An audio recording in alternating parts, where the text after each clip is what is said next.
Muitíssimo boa tarde a todos os seguidores inscritos aqui do canal. Juliana Bertolozzi, como estão vocês nesta quarta-feira, 8 de junho de 2022? Dependendo da região em que vocês estiverem, um pouquinho frio, certo? Aqui em São Paulo tá começando a esfriar, bem frente fria por aí. Mas, na política, as coisas estão fervendo. Vamos saber um pouquinho mais? O presidente Jair Bolsonaro tem feito duros discursos nos últimos dias em relação ao STF e também à segurança das urnas. O presidente tem subido o tom contra o STF e provavelmente o discurso de ontem, que vai ser abordado aqui, foi um discurso dos mais emblemáticos e dos mais duros que o presidente já fez contra o STF. Vamos entender um pouquinho mais e ver esse discurso? O discurso ocorreu ontem, terça-feira, 7 de junho de 2022, numa cerimônia no Palácio do Planalto, e Jair Bolsonaro citou a recente decisão da segunda turma do STF que anulou a decisão do ministro Cássio Nunes Marques, voltando a cassar o mandato do deputado Francisquini, do PR, que questionou a transparência do sistema eleitoral em um vídeo publicado em 2018. O delegado Francisquini foi cassado em 2021 e entrou com recurso contra essa decisão. E ontem o julgamento decidiu pela cassação do delegado. Jair Bolsonaro, então, começou seu discurso falando sobre essa questão. Afinal, o delegado Francisquini é o primeiro parlamentar a ser oficialmente punido pela lei das fake news, e Jair Bolsonaro subiu o tom contra o STF.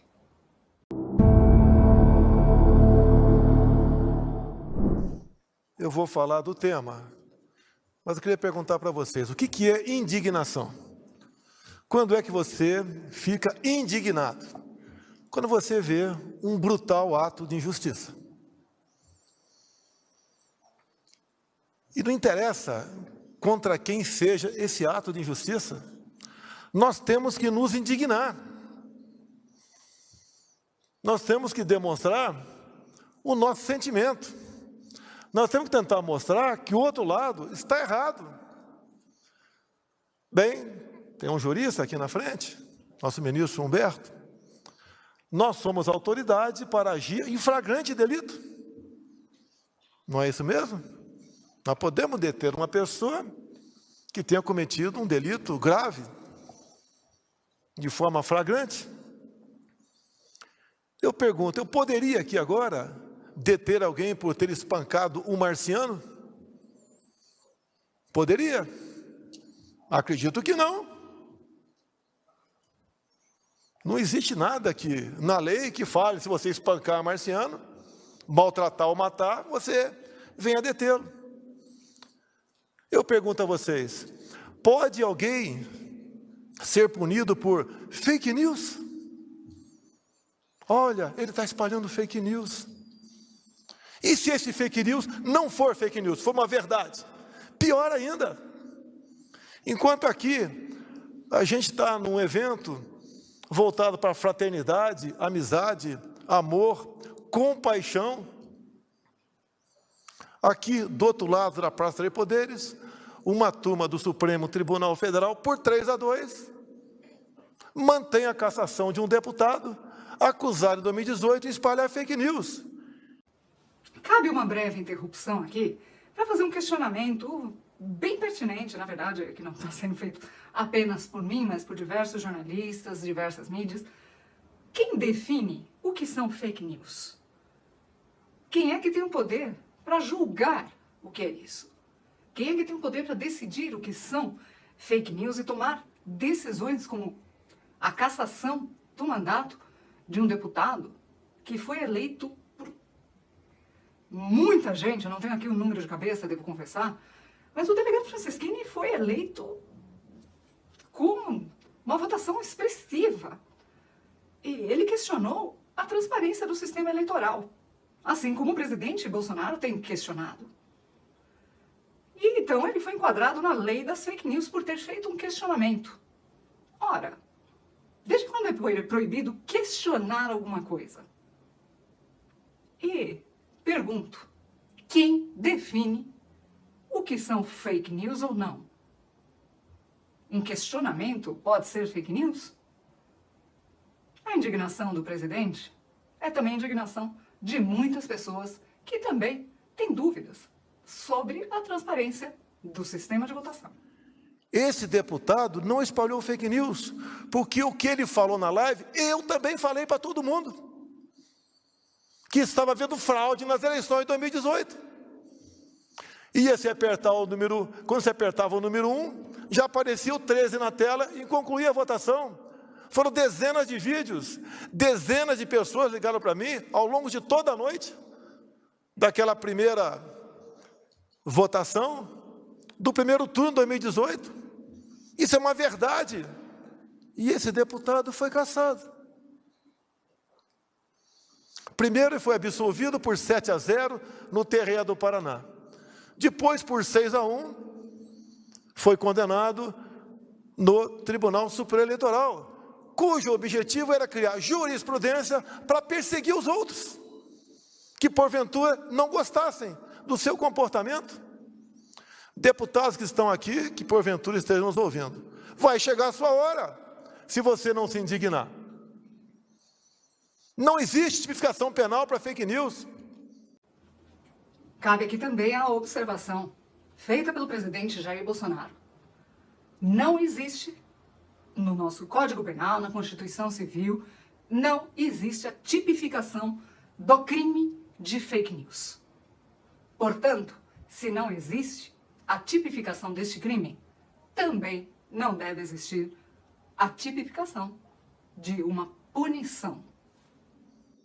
Se for para punir com fake news a derrubada de páginas, fecha a imprensa brasileira, que é uma fábrica de fake news, em especial o Globo, Folha.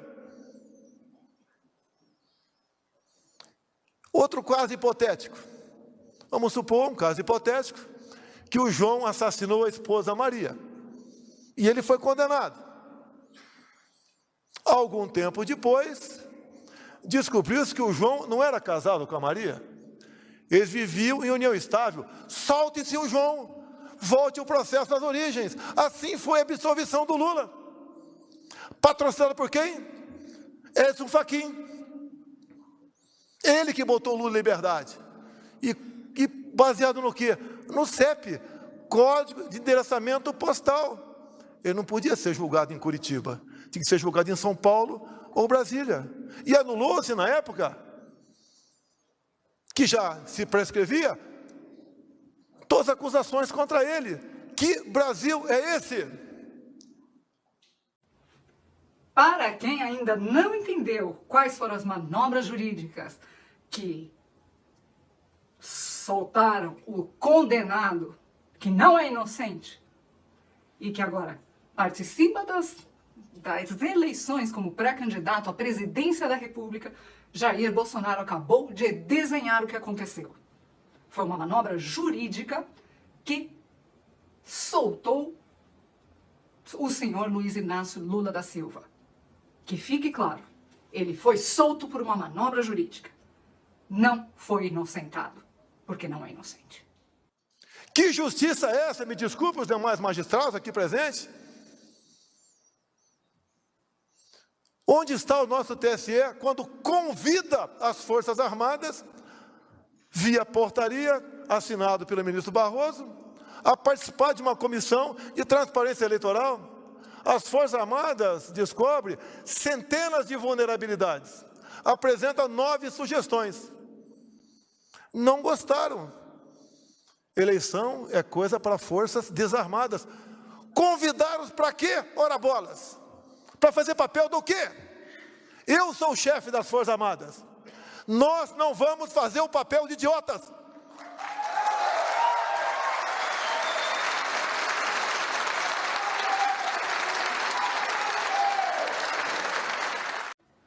Este provavelmente foi um dos pontos mais altos e que mais repercutiu nas redes sociais do discurso de Jair Bolsonaro.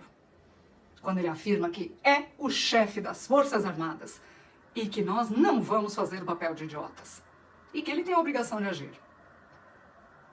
Ninguém fará papel de idiota. Que fique claro. Eu tenho a obrigação de agir. Tenho jogado dentro das 4 linhas. Não acho uma só palavra minha, um só gesto, um só ato, fora da Constituição. Será que 3 do Supremo Tribunal Federal, que pode muito, pode continuar achando que pode tudo? Eu não vou viver como um rato. Tem que haver uma reação. E se a população achar que não deve ser dessa maneira, preparem-se para ser prisioneiros, sem algemas. Bem, eu acredito que ninguém aqui quer ser prisioneiro sem algemas. E concordamos, sim, com as palavras do senhor presidente. De fato, faço questão aqui de repeti-las. Será que 3 do STF podem continuar achando que podem tudo? Não viveremos como ratos. Tem de haver uma reação. Bolsonaro está nos convocando, Bolsonaro está convocando a mim, a você, o povo, para uma reação. Levantemo-nos, patriotas. Vamos ouvir o chamado do nosso presidente. O ministro que solta o Lula é o mesmo que está à frente do Tribunal Superior Eleitoral, dando as cartas como dono da verdade. O que ele fez essa semana que passou? A política externa é minha e do ministro França, do Itamaraty. Ele convida em torno de 70 embaixadores e eles vão lá para dentro do TSE e ele, de forma indireta, ataca a presidência da República como homem que não respeita a Constituição, que não respeita o processo eleitoral, que pensa em dar um golpe e conclui de forma indireta. Acabou as eleições, imediatamente seu chefe de Estado deve reconhecer o ganhador das eleições, para que não haja qualquer questionamento junto à justiça. O que é isso, se não um arbítrio, um estupro à democracia brasileira? Para mim é muito mais fácil eu estar do outro lado. Muito mais fácil, Antônio de Paula, Carla Zambelli. Muito mais fácil. Tem a família toda perseguida, até a esposa processada. Canalhas! Processar a minha esposa, vem para cima de mim, se são homens.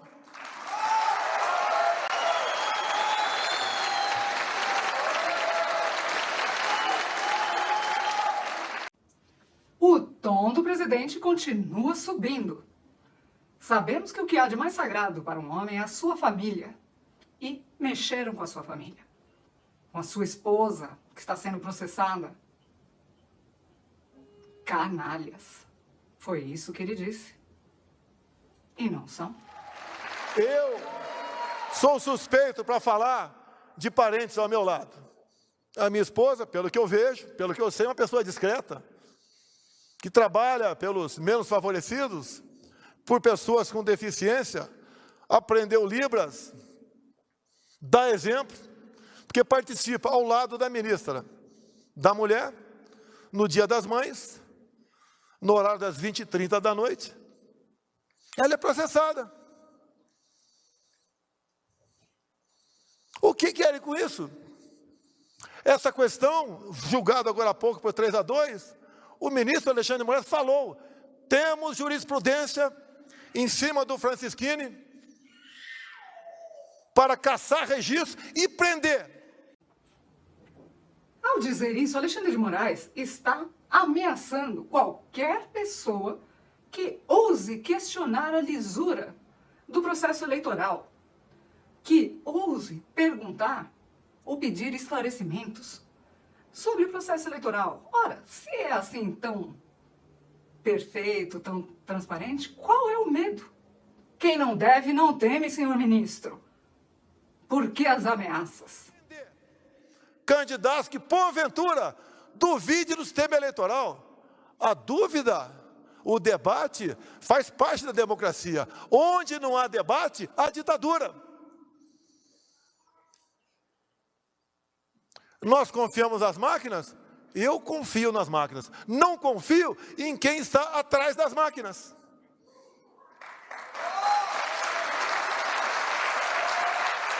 Me permitem avançar. Me permitem avançar.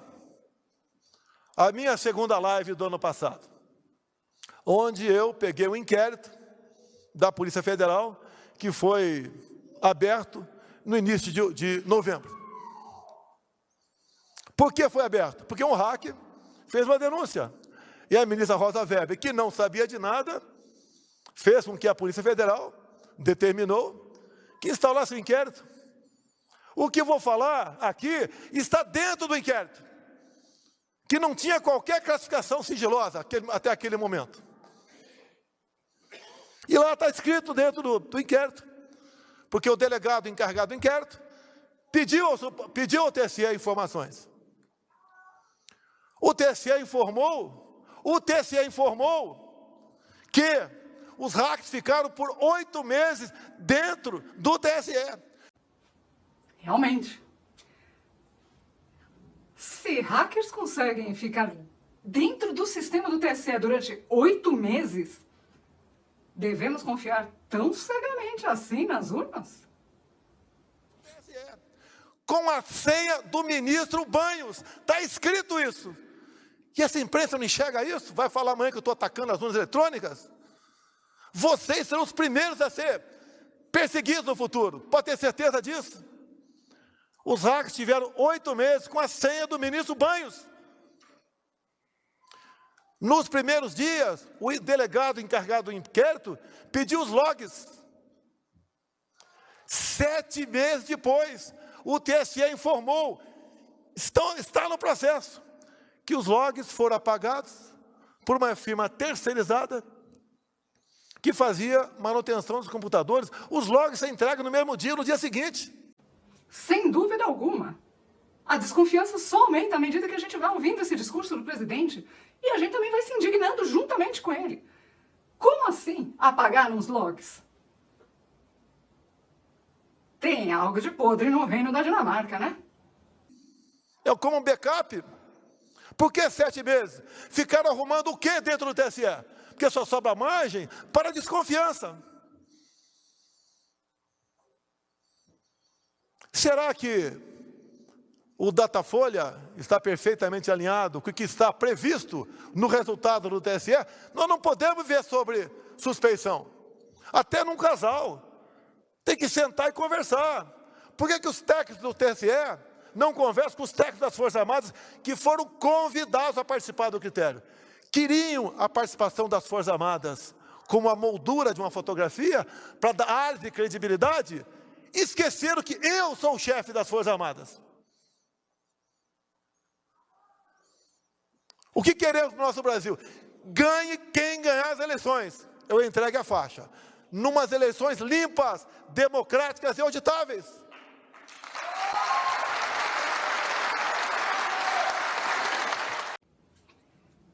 Também queremos eleições democráticas e auditáveis. O povo vai aceitar qualquer presidente que seja eleito democraticamente e comprovadamente. Se o candidato que não sai às ruas, mas que lidera todas as pesquisas, realmente ganhar, queremos ver os votos, queremos ter o direito de ver isso. E se o nosso candidato, Jair Bolsonaro, que sai às ruas e é abraçado por multidões por onde passa, também queremos ter o direito de ver esses votos. É nosso direito. É meu, seu, nosso direito de termos eleições transparentes, democráticas e auditáveis. O que aconteceu no dia de ontem, depois do show com os embaixadores? O ministro Fachin, presidente do TSE, convida lideranças religiosas. E o título do convite era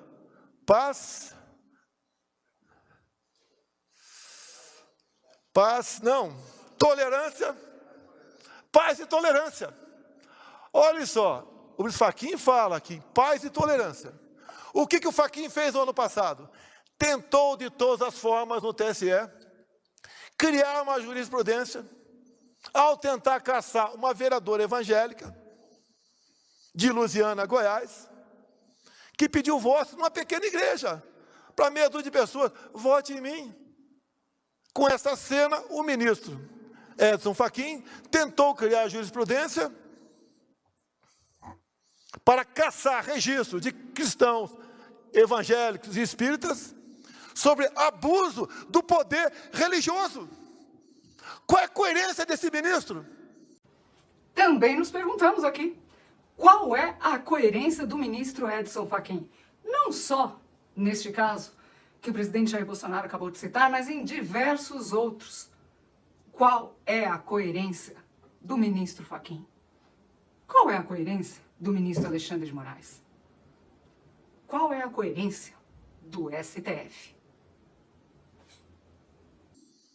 Um convite falando sobre tolerância, ele sendo um intolerante, com uma pobre de uma coitada de uma vereadora eleita em Lusiânia.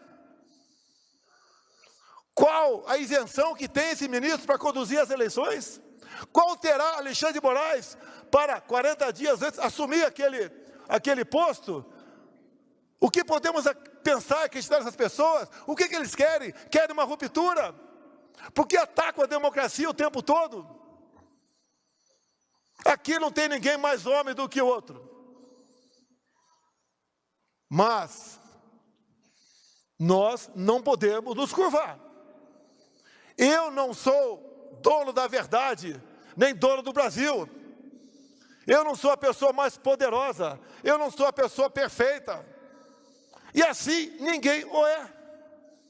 Ou nós nos indignamos, acordamos para o que está acontecendo, ou marcharemos no caminho da Venezuela. Vamos abrir os olhos, pessoal. Não queremos certamente nos tornar uma Venezuela, Argentina, Cuba. Não, de jeito nenhum. Não somos donos da verdade, assim como ele não é o nosso presidente. Ninguém o é. Mas isso não impede que nós lutemos por conhecer a verdade. Conhecereis a verdade vos libertará. O outro lado fala em aborto, esse de forma escancarada. Ataca os valores familiares o tempo todo, como o decreto de 2009 do PNDH3, cujo capítulo mais importante é a desconstrução da heteronormatividade. O outro lado diz que vai valorizar o MST, que nós acalmamos, titulando os mesmos. Diz que vai voltar a fazer empréstimos para os países, que isso é investimento. Nós já pagamos 4 bilhões, nós, o FAT, para o BNDES, dinheiro emprestado para a Venezuela. Mineiro, se tem algum aqui. Belo Horizonte não tem metrô, mas Caracas tem, com dinheiro nosso. Esse outro lado fala em desarmar a população. Não deu certo a política de desarmamento. O Chile está sendo desarmado agora. Todas as ditaduras precederam de movimentos desarmamentistas.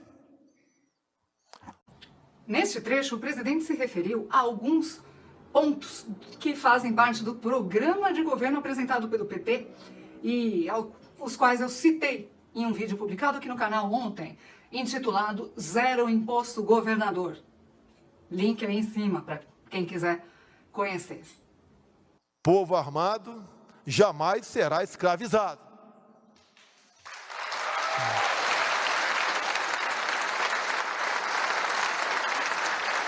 Ninguém desarma o povo americano. Não adianta aparecer por lá alguém com espírito ditador que não vai dar certo. O Brasil tem que criar esse espírito também. Tenho falado para todos os meus ministros. Em 64 tentaram tomar o poder pelas armas. Agora as armas que usam são as armas da democracia. Eu quero, eu não quero, eu puno, eu caço, eu prendo um deputado por 8 meses. Eu faço com que jornalista seja exilado, outros sejam presos. Ora as bolas, se as urnas são inexpugnáveis, por que temos o hack preso há quase 1 ano em Minas Gerais? São inexpugnáveis. O que se espera de um país que age dessa maneira? Eu não estou dizendo que há fraude, mas há suspeita. O presidente Jair Bolsonaro tem toda a razão. Que fique claro que ele não está atacando o sistema eleitoral, como muita gente insiste em dizer, como a mídia marrom insiste em dizer. Ele está questionando apenas o sistema eleitoral. Algo que todos nós devemos fazer. Afinal, ele disse com muita propriedade. E acho que é bom a gente fazer uma reflexão aqui. Dá pra gente viver com uma suspeita? Qualquer suspeita. Dá para um casal, por exemplo, ser feliz se um cônjuge suspeita que o outro traiu? Dá pra gente confiar em um banco se há suspeitas e denúncias e alegações por aí de que esse banco desvia dinheiro? Dá para confiar nas urnas eletrônicas depois que houve essa invasão, que perderam os logs, que tem hacker preso aí há mais de 8 meses? Você consegue viver com essas suspeitas todas? Temos que dissipar essa nuvem da suspeição. Não podemos viver dessa maneira. Metade do meu tempo eu tomo para me defender de acusações do outro lado da Praça dos Poderes. Como agora, uma ministra me dá 10 dias para explicar como anda a população de rua do Brasil. Agora, Alexandre de Moraes, novamente, qual é o teu plano para defender os Yanomamis? Se eu perguntar para ele qual o tamanho da área Yanomami, duvido que saiba. Olha, se foi demarcado, porque não podemos estar lá dentro. É o tempo todo aceitando ações propostas por partidos que não tem mais que meia dúzia de representantes. As coisas mais absurdas acontecem. Como, por exemplo, começamos a fazer um contorno numa reserva indígena de 190 quilômetros aqui em Mato Grosso, onde que passando pela reserva seriam 110. E pela reserva pode passar, mas não pode asfaltar a estrada. E a estrada é intransitável, grande parte do tempo, tendo em vista os atoleiros. Vamos fazer um contorno de mais 80 quilômetros. Cada safra, 2.000 caminhões bitrens passam por essa rodovia, que agora vão andar mais 80 para ir, mais 80 para voltar, com o preço do diesel que está aí nas alturas. Mas a justiça diz, não pode asfaltar a reserva indígena. E agora, para concluir, que eu gostaria de falar 1 hora com os senhores, desde que os senhores não fossem embora, obviamente. Está o Supremo discutindo marco temporal. O que é isso? Já temos no Brasil uma área tamanho da região sudeste demarcada como terra indígena. Uma nova interpretação quer dar um artigo da Constituição. E quem quer dar essa nova interpretação? Ministro Fachin. Que surpresa, não? Até no marco temporal tem dedinho do ministro Edson Fachin. Marxista-leninista. Advogado do MST. Votou depois do Cássio Nunes, 1-1. Agora está com o ministro Alexandre de Moraes. E eu tenho falado, se um novo marco temporal for aprovado, além de uma área tamanho da região sudeste, já demarcada como terra indígena, teremos outra área tamanho da região sul, que pela locação geográfica dessas centenas de terras indígenas, teremos uma outra área também, tamanho do estado de São Paulo, como terra indígena. Acabou a economia brasileira do agronegócio. Acabou a nossa garantia alimentar. Acabou o Brasil. O que eu faço se aprovar o marco temporal? Tenho 2 opções. Entrega a chave para o ministro Supremo, ou digo, não vou cumprir.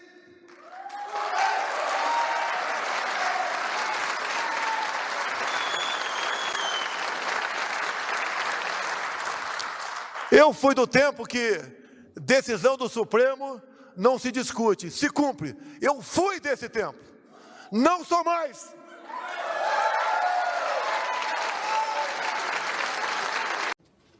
Eu fui do tempo em que decisão do Supremo não se discute.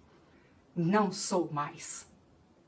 Jair Bolsonaro aqui indica claramente que está cansado, para dizer o mínimo, e que jogar dentro das 4 linhas, como ele tem tentado fazer até agora, não tem surtido efeitos. Tudo indica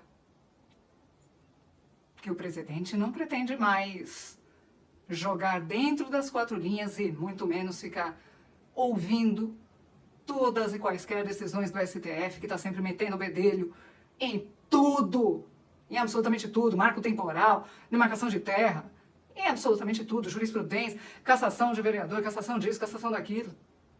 Basta. Os 3 poderes precisam ser respeitados, cada um com seu limite. É necessário, sim, que essa harmonia exista. E é necessário, sim, que um poder respeite o outro. Certas medidas saltam aos olhos dos leigos. É inacreditável o que fazem. Querem prejudicar a mim e prejudicam o Brasil. Para onde vai a nossa pátria? Como está o Brasil pós-pandemia? E mesmo com essa guerra, estamos bem, levando em conta a maioria dos outros países do mundo. Para onde queremos ir? Porque essas decisões não têm um diálogo, não tem um convite para nada.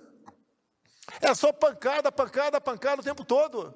Querem a volta daquele cara que roubou o país, o cara responsável por maior ato de corrupção da Via Láctea. Quer isso de volta? Já loteou todo o futuro ministério, o outro lado, inclusive as 2 vagas para o Supremo Tribunal Federal. Cristiane, quando se fala em aborto, que nós somos contra, primeiro, eu conheço o parlamento, não vão aprovar uma proposta nesse sentido lá. Se aprovar, tem o poder de veto aqui. Mas quem aprovou o aborto na Colômbia foi a Suprema Corte colombiana. Vocês acham que aquele cara voltando, botando o advogado do PT lá, o Zanini, e outro indicado por esse, né, que está fazendo miséria do TSE, vai botar que perfil de gente lá? Não adianta o André Mendonça pedir vistas, porque ele é um evangélico. Vão passar o trator em cima dele. O que vão fazer com a nossa pátria? Olha o que está sendo feito via Assembleia Constituinte no Chile.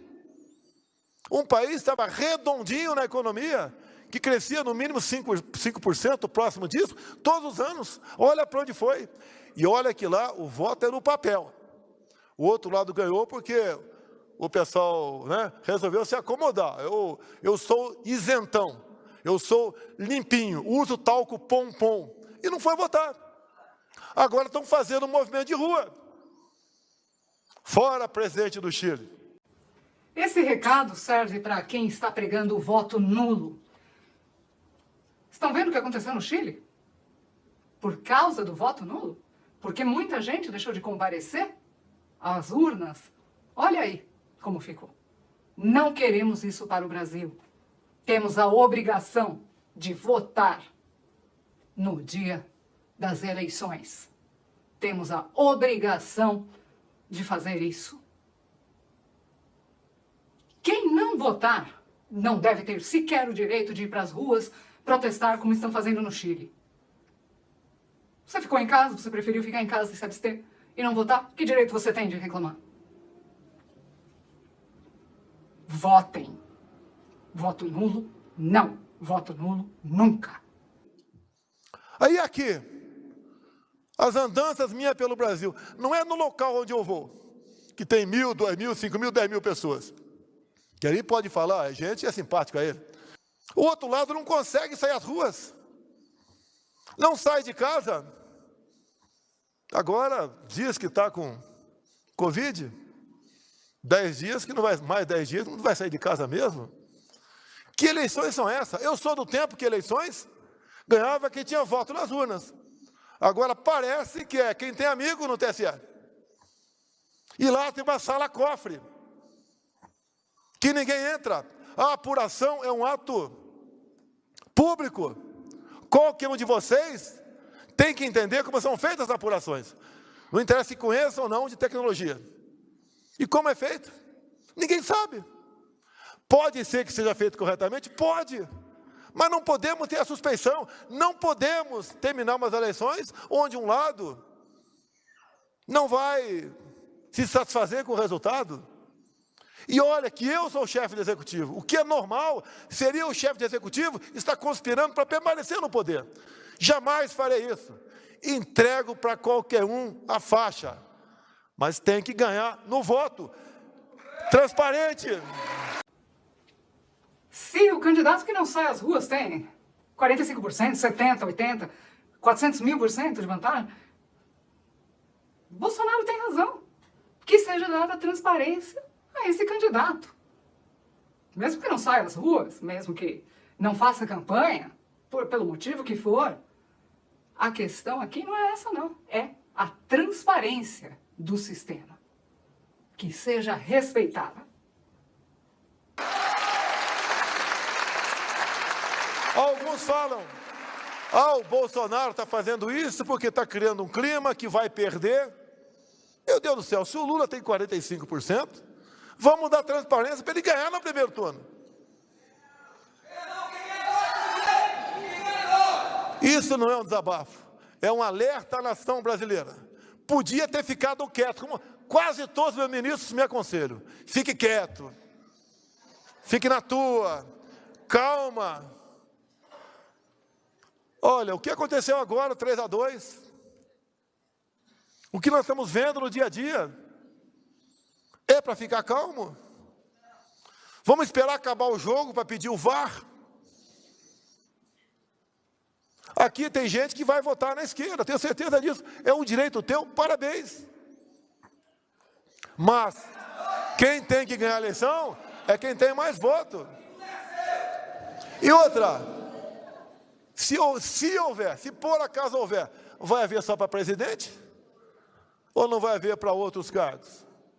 Por que o TSE não fala o seguinte: presidente, deixe os técnicos das Forças Armadas vir aqui para dentro do TSE, conversar com o nosso pessoal, debater e fazer com que não tenhamos quaisquer dúvidas no pleito eleitoral? Nada mais justo do que isso. Por que vivemos na incerteza? É um milagre estar aqui. Sobreviver uma facada, um milagre, uma eleição. Quem eu era? Eu não era nada dentro do parlamento. Era mais um deputado baixo clero, que discursava para as paredes, como tantos outros discursam lá dentro.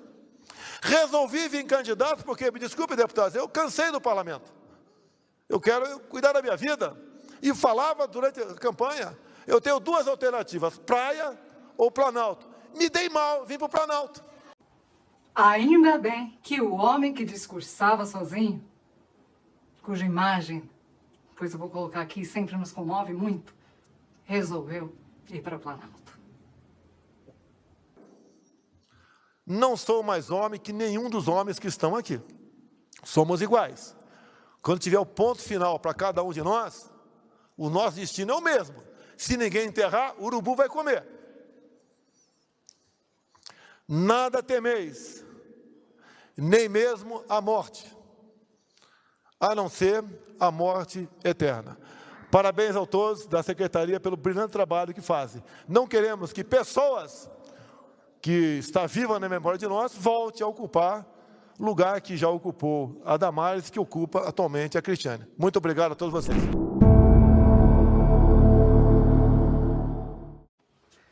Senhores, fomos convocados por Jair Bolsonaro para irmos às ruas, mais especificamente no dia 7 de setembro, porque é o bicentenário da independência do Brasil. E olha, ano passado, paramos o Brasil, também a convite do presidente. Este ano faremos o mesmo. Muitas pessoas estão reclamando que vai demorar muito até lá, ainda tem muita água para rolar, ainda estamos em junho. Concordo, realmente, demora. Quem sabe se algum outro grupo, algum movimento, estão falando inclusive em movimentos no dia 31 de julho. Né? Não tenho nada contra, desde que não sejam movimentos políticos. Porque o recado do nosso presidente é claro. Assim como fomos às ruas em 7 de setembro do ano passado, para protestar contra o STF, É justamente isso que iremos fazer este ano, nesta mesma data. Eu vou, e vocês? Muitas pessoas também questionaram, disseram que no ano passado todos lotaram as ruas, foi o famoso dia do eu autorizo. E muitos se queixam que nada aconteceu. Bem, na verdade, houve uma interferência por Michel Temer, o ex-presidente da República. Todos sabem disso, que Michel Temer interviu para tentar harmonizar e acalmar um pouco as tensões entre o STF e o governo federal, o poder executivo, Jair Bolsonaro. Porém, Jair Bolsonaro declarou em uma entrevista dada à rede de televisão SBT que esse acordo não foi cumprido. Veja só. O senhor chegou a falar na semana passada sobre uma nova modalidade de ladrão, que seria o ladrão de liberdade, né? Que o senhor falou isso. Eu queria entender, e aí o senhor falou, é importante que a gente lute, que a gente vá à guerra para defender nossos ideais e que o povo saiba o que está acontecendo. Quando o senhor diz isso, ir à guerra, já tem uma comoção. O que o senhor quer dizer? É um sentido figurado ou é de verdade mesmo? Ir às ruas, tá certo?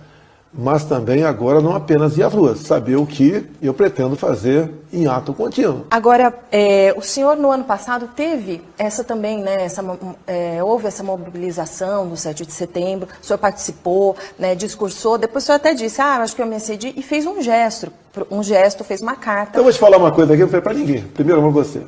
Estava eu, Michel Temer e um telefone celular na minha frente.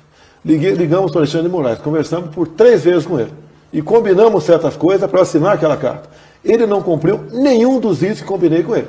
Logicamente, eu não gravei essa conversa, tá? Por questão de ética, jamais faria isso, mas eu retiro para você. O senhor Alexandre de Moraes não cumpriu uma só das coisas que nós acertamos naquele momento para assinar aquela carta. Que era o quê?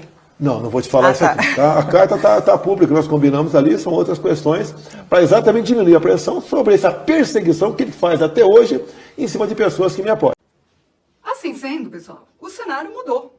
E mudou bastante. Acredito que ainda veremos bastante mudanças por aí. A verdade é, o povo foi convocado para protestar contra o STF e, acima de tudo, para lutar pela sua liberdade.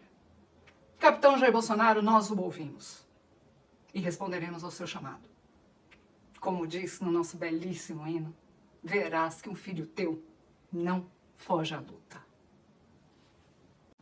Para finalizar, eu gostaria de dar uma notícia sobre o ex-ministro, ex-juiz, ex-biografado, ex-grande herói nacional, Sérgio Moro, que, enfim, nem vou perder muito tempo com o Sérgio Moro. O Tribunal Regional Eleitoral de São Paulo, TRE, decidiu cancelar a transferência do domicílio eleitoral do ex-juiz, ex-ministro e ex-ban Sérgio Moro de Curitiba para São Paulo. A intenção dele era se candidatar a qualquer cargo pelo estado de São Paulo, que é pelo novo partido ao qual ele está afiliado, que é a União Brasil. A decisão do plenário foi motivada, na verdade, por uma ação protocolada pelo PT. Não nos esqueçamos que Sérgio Moro, nesse momento, é réu por uma ação movida também pelo PT.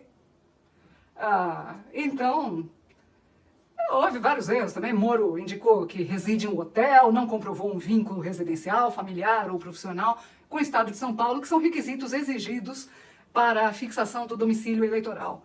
Então, me parece que o ex-juiz, o ex-grande juiz Sérgio Moro, não vai conseguir o foro privilegiado que ele tanto almeja para não responder a ações. Que fim de carreira, hein? Muitos diriam, triste fim de uma carreira, triste fim do biografado. Eu não acho triste, não. Cavou a própria cova. Havendo mais notícias, pessoal, volto aqui para mantê-los atualizados. Um grande abraço, obrigado pela paciência, é um vídeo longo, mas era necessário mostrar esse discurso na íntegra. E aqui a ideia do canal é essa, né? Trazer os fatos, todos. Um grande abraço, amigos. Obrigado pela paciência e até a próxima. Um grande abraço do canal Juliana Bertolozzi.